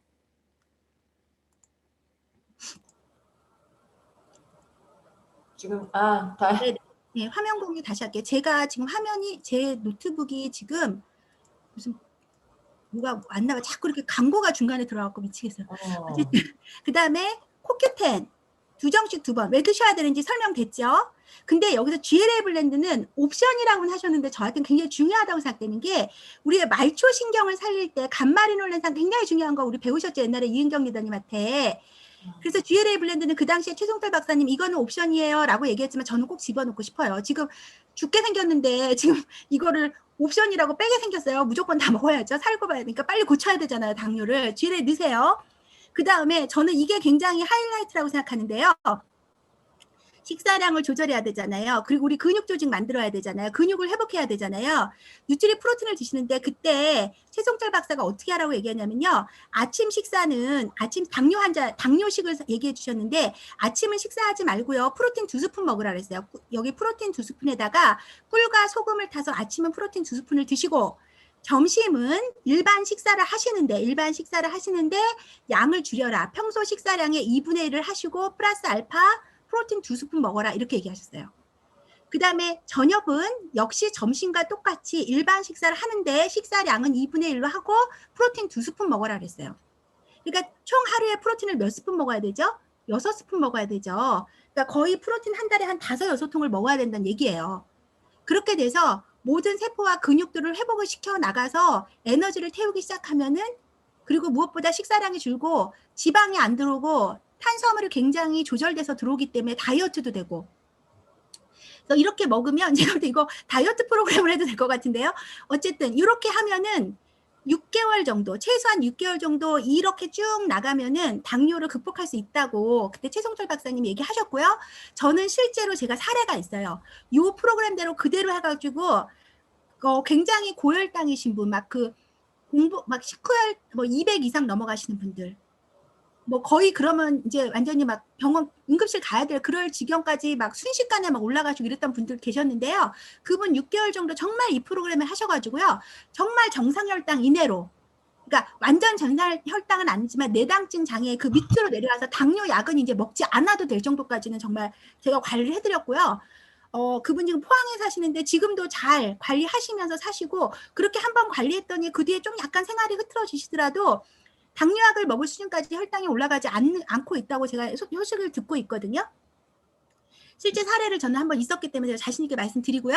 근데 저는 개인적으로 저 같은 경우는 파워블록 키토산 이정식 3번을 같이 넣었어요. 왜냐하면 이 파워블록 키토산이 그 지방이 제일 안 좋다 그랬잖아요. 탄수화물보다. 그러니까 지방이 우리 몸에 흡수되지 않게 도와주고요.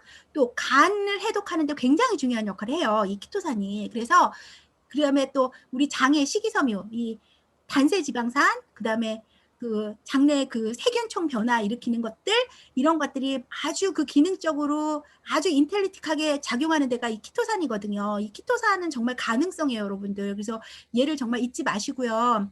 이거 자꾸 다이어트 제품으로 생각하지 마시고 정말 기능적으로 우리 건강을 회복하는 데 중요한 요소가 기능이 있으니까 저는 다이어트 프로그램 할 때 키토산 넣어요. 이정식 3번. 이건 저는 여기까지는 최송철 박사님 얘기고 키토산 이정식 3번 넣는 거는 이제 저의 의견이에요. 그래서 여러분들 이렇게 제가 영양요법까지 해서 오늘 이제 당뇨 극복 솔루션 극복할 자신 있으신가요? 화이팅 하시고요. 극복할 수 있다 생각하시고 극복하는데 한번 도전해 보셨으면 좋겠습니다. 그리고 우리 주변에 정말 국민병이니 당뇨병 우리 주변 소비자분들 많이 관리 여러분들이 하실 수 있는 그런 좋은 정보가 됐으면 좋겠습니다. 마치겠습니다.